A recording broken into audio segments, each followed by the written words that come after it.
I'm Sean Fennessey. I'm Amanda Dobbins. And this is 25 for 25, a big picture conversation special about Michael Clayton. That's right, we are kicking off our year-long project, counting down the 25 best / our favorite films of the century so far. We're doing it with a bagman today. We're doing it about Michael Clayton. We have to talk about 25 for 25 before we dig into this movie for this mini episode, this semi-bi-monthly episode. How often are we going to be doing these?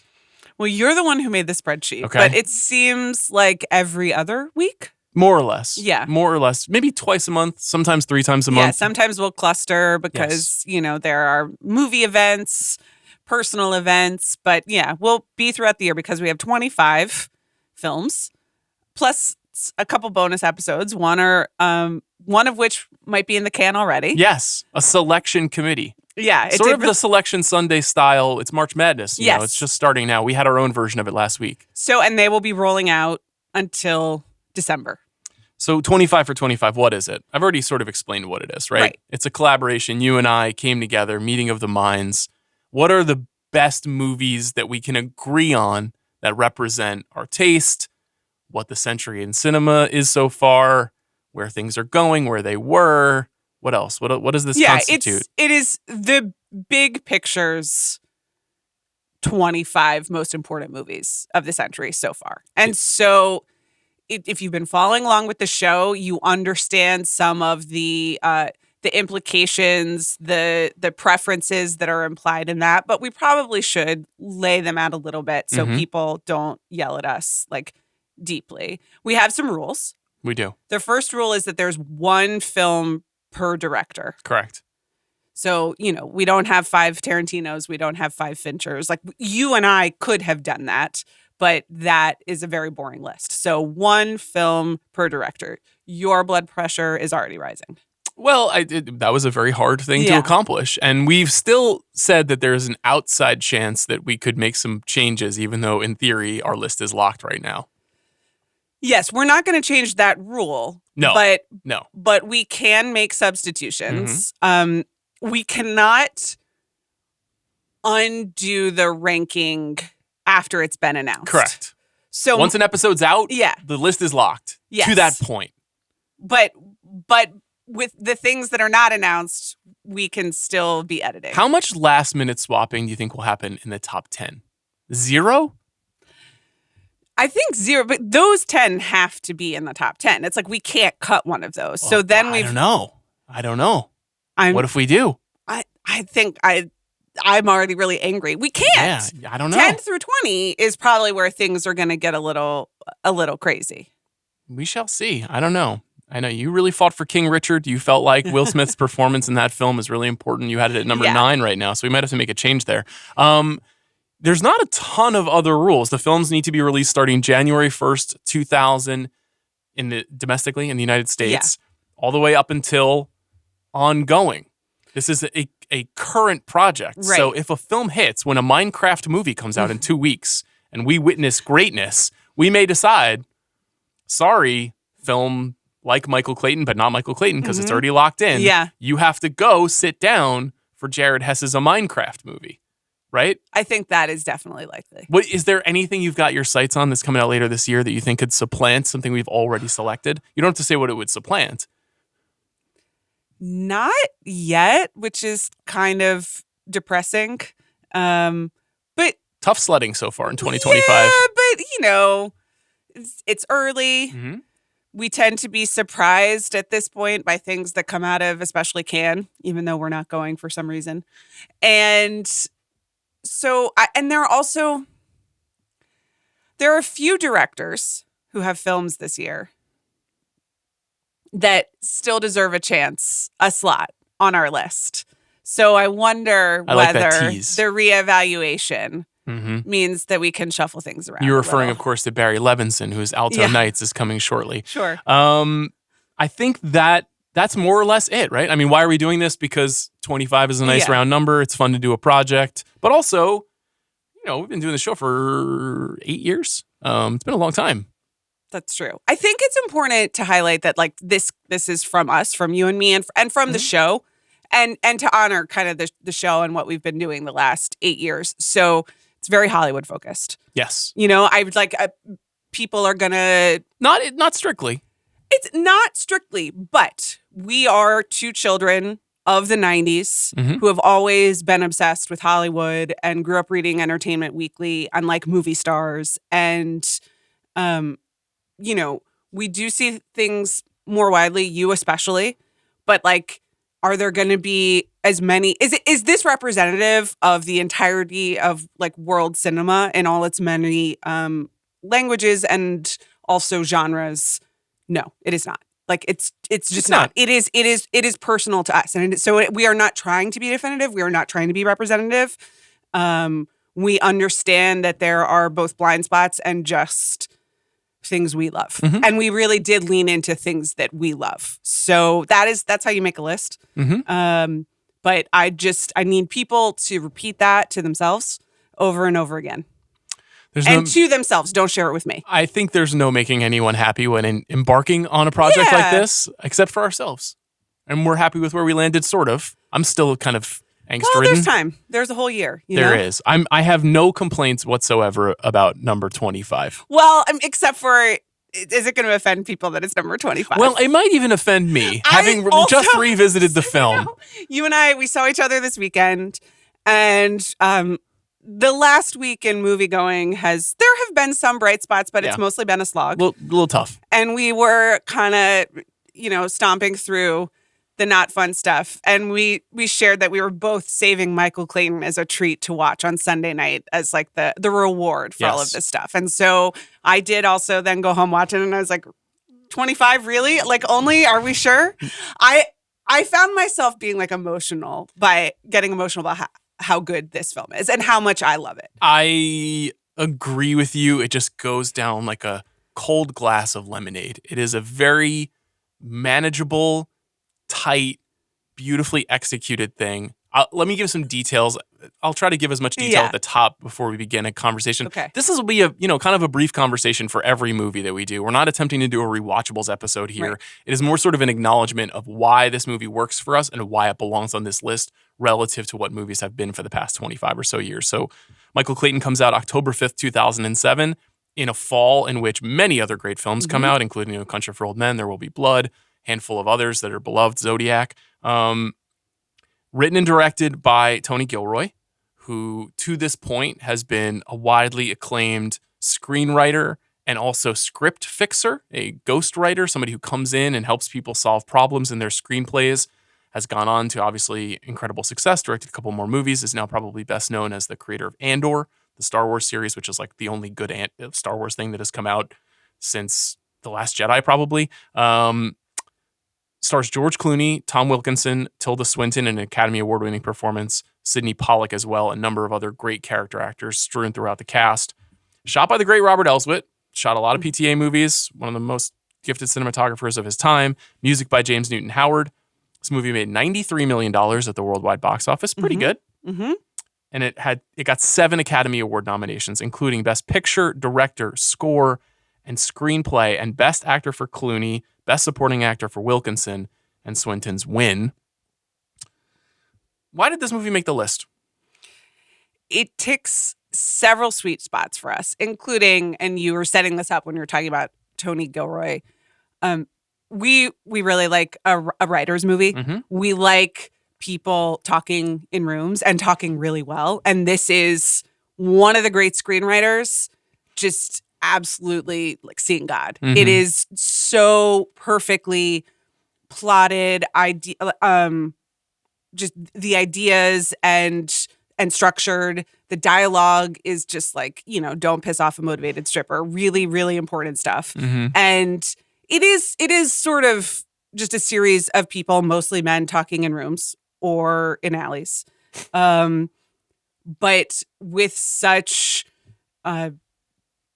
artistry and cynicism and just execution is spot on. So that really speaks to us. And I feel like we had a lot of writers who didn't quite make the the list. So in some ways that can stand for this. The other thing is that it's like a movie star finally finding his moment in George Clooney, who is one of the signature stars of our generation, but maybe not always the signature actor and definitely not the signature director. Mm-hmm. And this is his lights out moment. This is it. So I think in terms of Clooney, it's interesting because this comes in the aftermath of him winning an Academy Award for Syriana. And yet, this is the unusual circumstance in which like someone got their Oscar too soon rather than too late. Because this, to me, with maybe the exception of Danny Ocean, is his signature role. Yeah. Is it the best movie he's been associated with? Maybe Out of Sight is in that conversation. Maybe the Ocean's movies are in that conversation. Yeah, but also what he's doing in this movie is like playing against everything that he's doing. Certainly in the Ocean's movie, even in Out of Sight to a degree, though there's more in common with Out of Sight, like the kind of down on your luck. But there's not an ounce of charm in this film. There is charisma, but like he can't help but be magnetic. Yes, but I don't think he smiles in this movie. Like maybe like a rueful smile that I don't really think counts, but sort of, the George Clooney on the side of a tequila truck, which like, knock it, but that is a big part of his persona. Totally. Is nowhere to be found. And so that he manages to pull something off and hold your attention without that sort of signature charm is what makes it so exciting.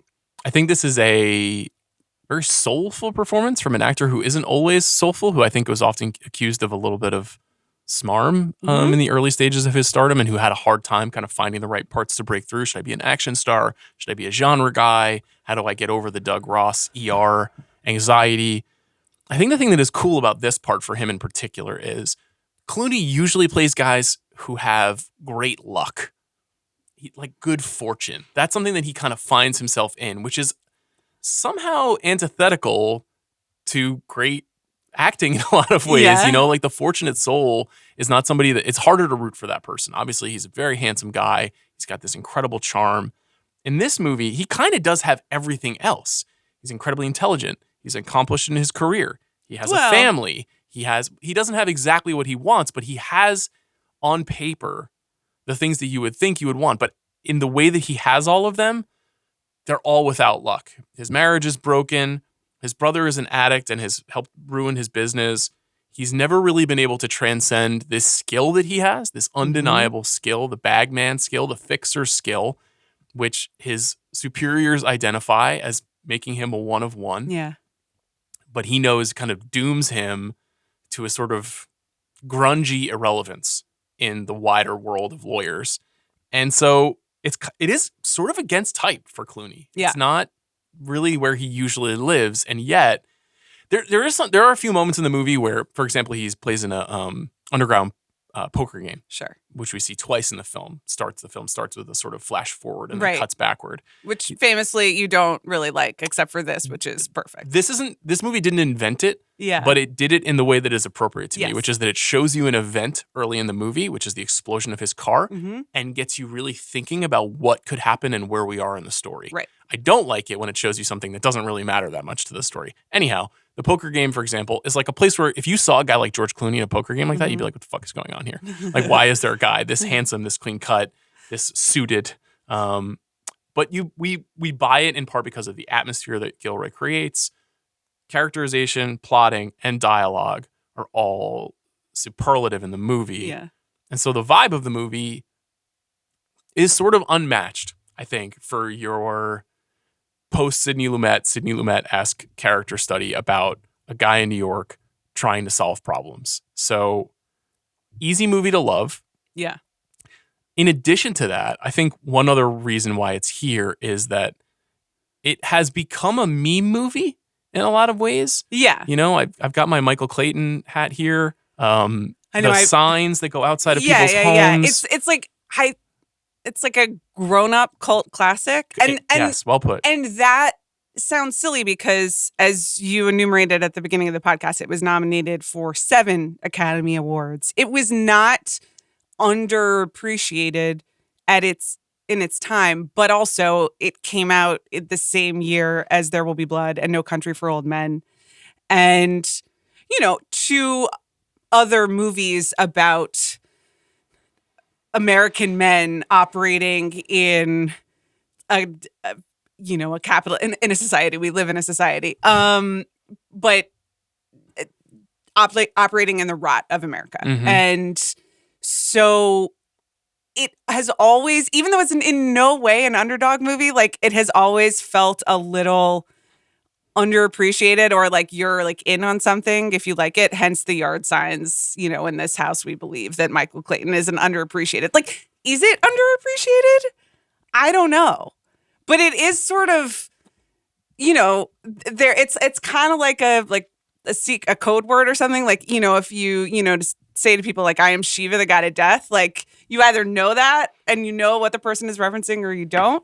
I think it is probably the number one example of a movie from this century that we can point to and say, why don't they make them like this anymore? Yeah. Because if you want to compare the other movies from that year, for example, like There Will Be Blood or No Country for Old Men, those are in many ways kind of forever movies and very difficult to pull off and very difficult to conceptualize. Right. I don't want to take away from what Tony Gilroy put into this movie because he made a Swiss watch, but it's much smaller, much more grounded, Sure. much more achievable on its face than those big movies. And so this feels like if we can't have one as good as Michael Clayton, maybe three that are 3/4 as good as Michael Clayton. And Yeah. that's something that we had gotten used to in the 90s and in the 80s and in the 70s. Like there's a long history of movies like this. And so it is something that I think is very easy to point to and say, this was the last time this kind of thing was great. And I like adult cult classic, grown-ups cult Right. classic. That's a great way of framing it. All of that is true. I think if you got one movie half as good as this, you would feel really good. Because again, I think we're underestimating how hard it is to do what this movie does well. Like, is there a false note in this movie? Like, is there a moment where you're like, nah, I'm not completely locked in. You aren't doing this exactly right. Is there a bad line of dialogue? Like, is there a bad performance? You texted me and you said every single supporting actor is absolutely lights out. I last night was thinking to myself, is this the greatest thing that Sidney Pollack ever did? Like, across all I was watching films made, produced, like everything. It's a great question. I was watching a Sidney Pollack scene when I texted you. Obviously, Tom Wilkinson and Tilda Swinton have big, showy supporting parts. They have like old school Hollywood supporting star parts. Yeah. They both got nominated. We understand why they're so great. To me, the magic of the movie is Sidney Pollack, Yeah. Michael O'Keefe, Ken Howard, Merritt Weaver, Dennis O'Hare, these people who pop up, who are theater veterans, who show up in movies for 1 minute or 3 minutes at a time. Pollack, of course, a filmmaker who I think to our generation specifically emerged more strongly as an elite character actor than as the guy who made Out of Africa. Right. You know what I mean? Like he had or like 3 Days of the Condor, or The Way We Were. It's like Tootsie, a number of incredible movies in his career. But he's this guy. He's the guy from Eyes Wide Shut. In this movie he plays Clayton's boss, a partner at the law firm, somebody who is overseeing, in the case of this story, the a civil case against U-North, which is a kind of Monsanto-esque factory farming agribusiness. And it turns out that their weed killer has been killing people in the middle of the country where it's being used most often. And so there's this civil action against them. And he's trying... The Pollack character is really interesting because he's not a villain. The movie, it has hitmen. They're not really the villains either. No. It has a CEO. He's not even really the villain. We know his business is very unethical, and we understand that like this movie does have a kind of an ethical point of view. Yeah. But the villain is another lawyer, a general counsel for a big company who goes to extremes. Yes. Well, yeah, but even she is sort of she is the villain, but she is played by Tilda Swinton with a tremendous amount of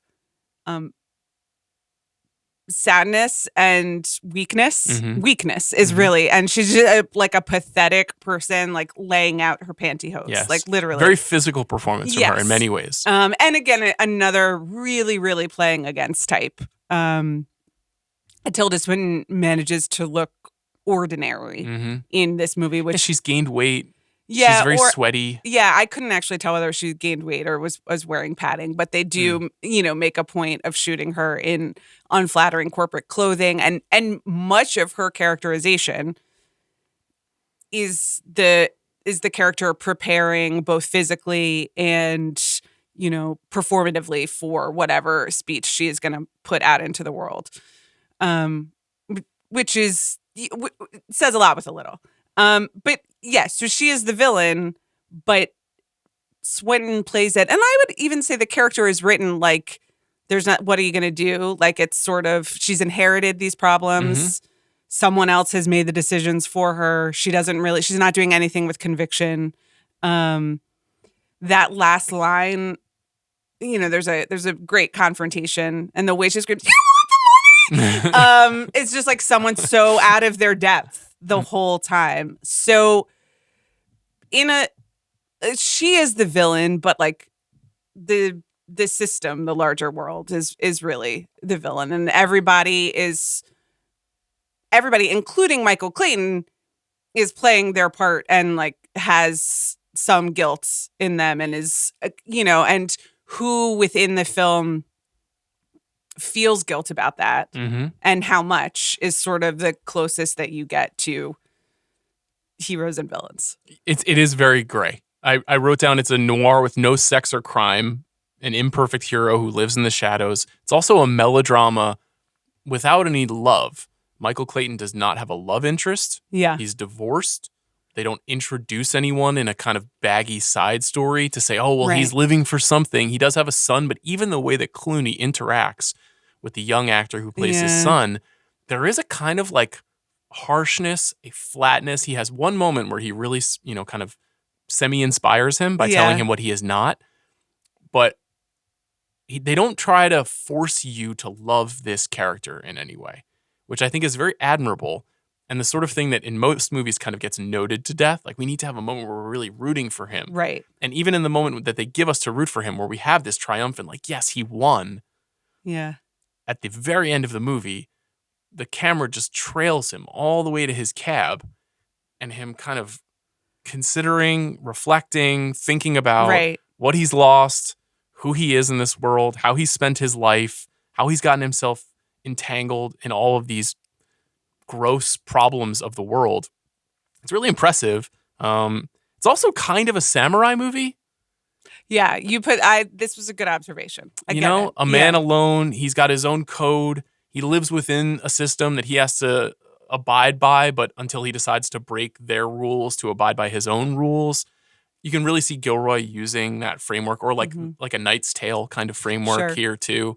A very classical kind of writing and screen imagination that's going into it that I think just like makes me feel very seen. These are like the kind of movies that I really, really like, but it doesn't do it in any kind of showy way. Like the filmmaking style is very simple and clean. It's very intimate.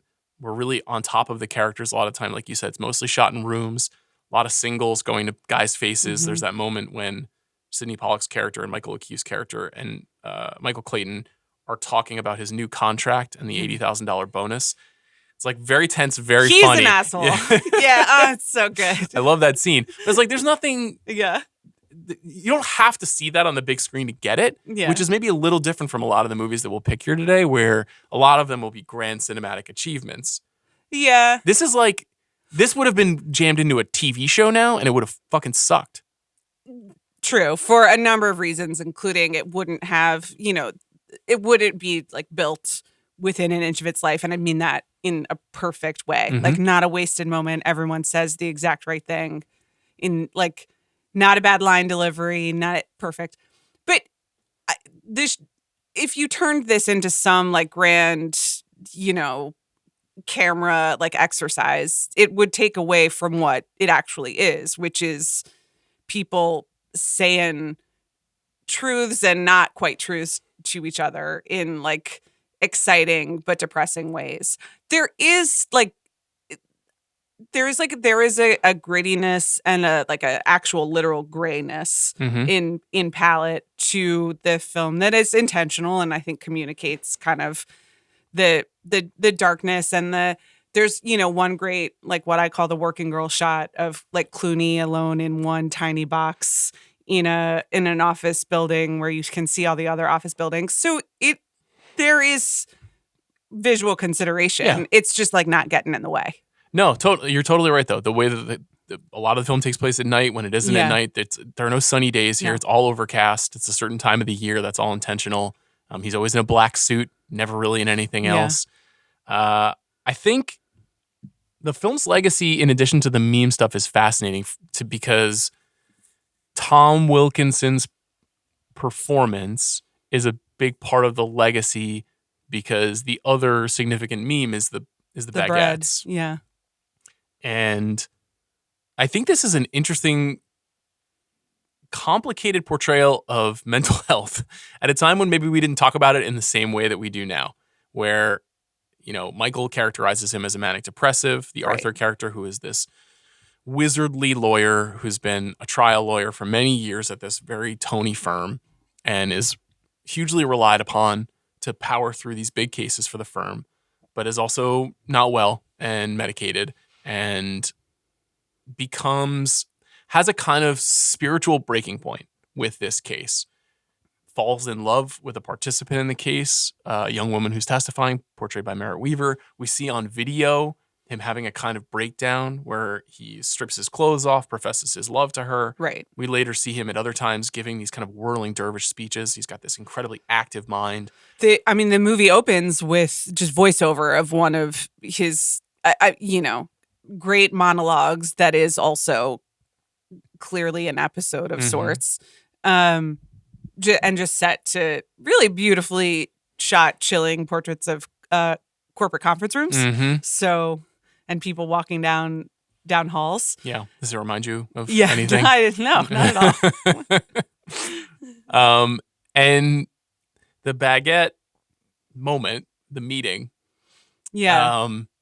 It's a very funny thing to post on social media, but it's a very sad and hard and difficult scene because, Arthur, clearly a mentor to Michael Clayton. Right. I had not really clocked this previously, but there's a moment when we're in Michael's office and the camera pans to a photo on his desk, and it's Arthur and his son together. Yeah. And you realize that these are really these people mean a lot to each other. Well, that scene when this is just perfect. This is why Gilroy is one of the great screenwriters. But the son is really into this Game of Thrones-esque book. Yes. That he keeps Realm trying to Quest. Yeah.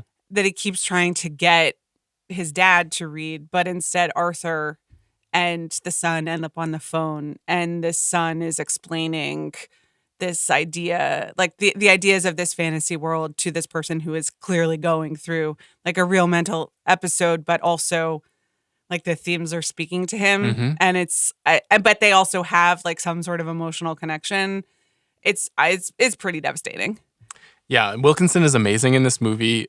We shouldn't not have fun at the expense of the character, but the character is really a tragic figure. Yeah. And someone who, in theory, I think stands in for people who are truth tellers, and even though he's got this 30-year record of defending big corporations, ultimately he has this moment of realization as he gets clear of what his medication, I guess.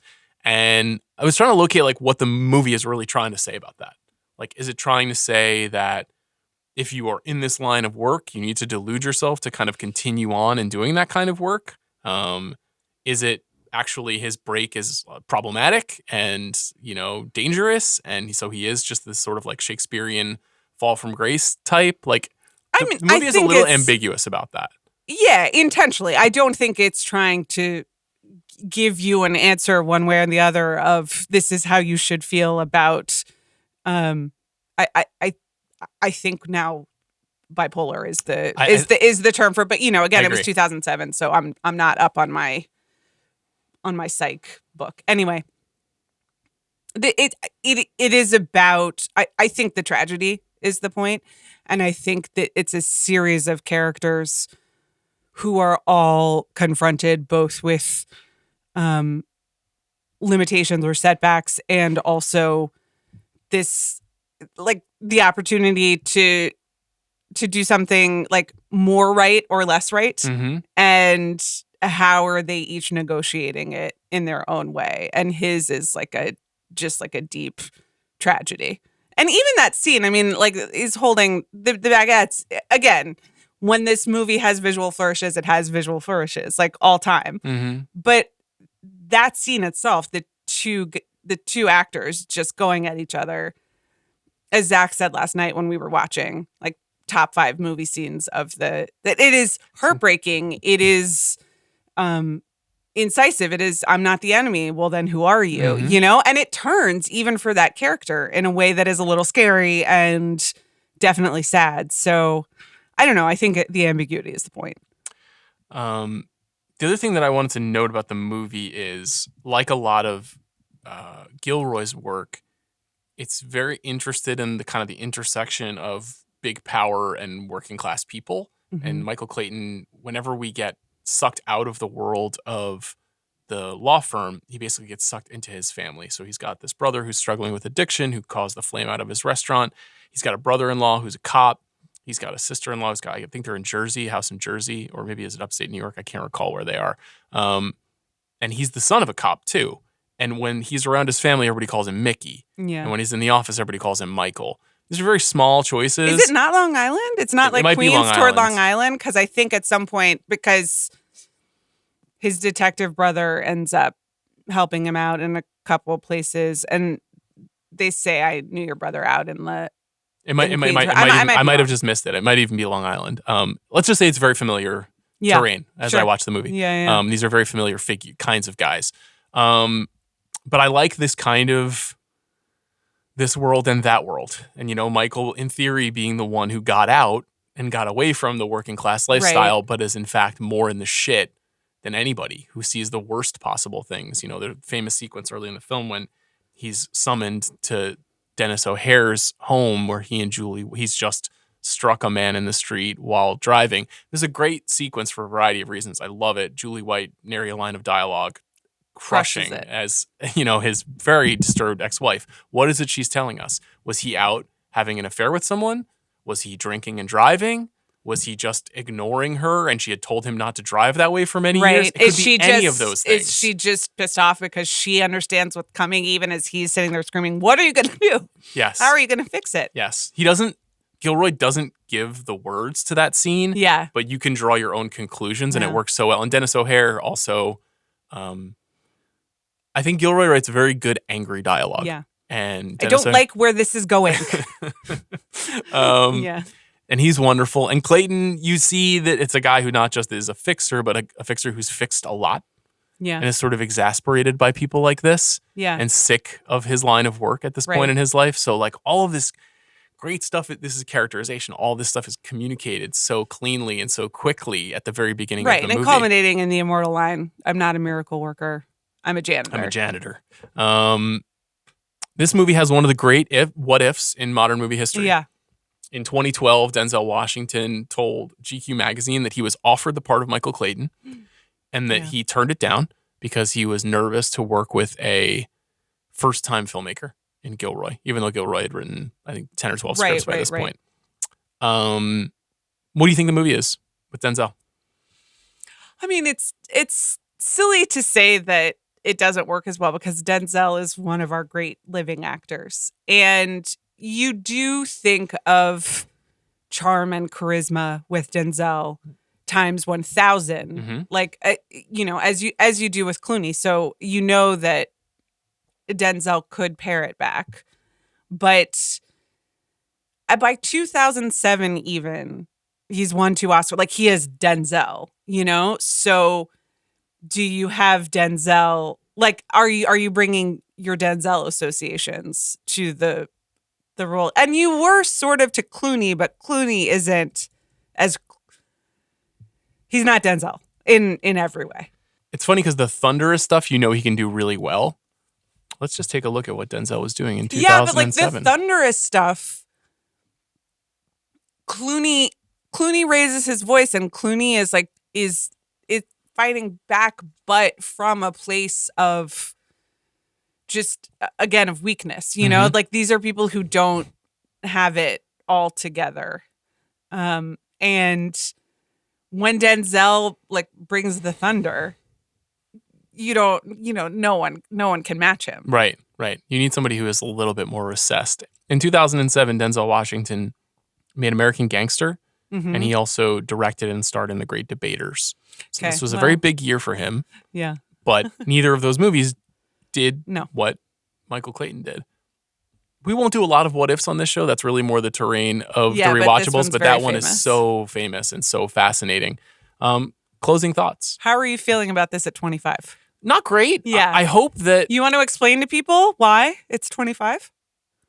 Well, one of the reasons was I wanted to start with a banger. Yeah, exactly. It's what's important to people. It's like sometimes you got to start when you're making a list. Yeah. Really, when you're doing anything, it's just like a tip for, I don't know, event planning, list making, life, work in general. Yeah.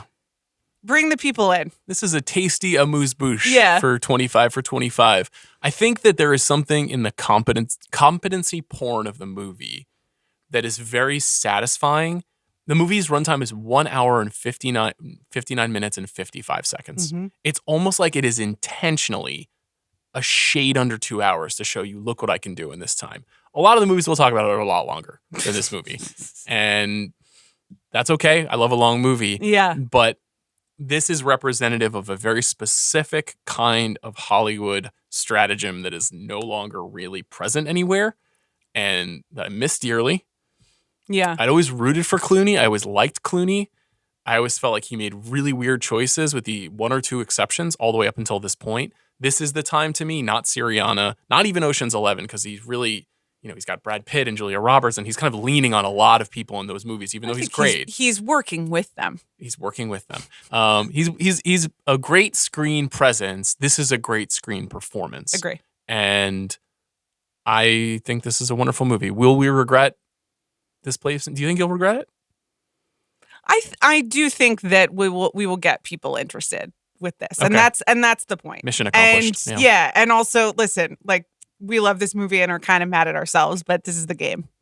This is the game. I believe we'll be back next week with number 24. Oh, exciting. So we need to record that soon. Thanks to our producer, Bobby Wagner, and our video producer, Jack Sanders. We'll be back later this week on this pod with a new draft, 1982, with a special guest who I won't announce. Oh. We'll see you then.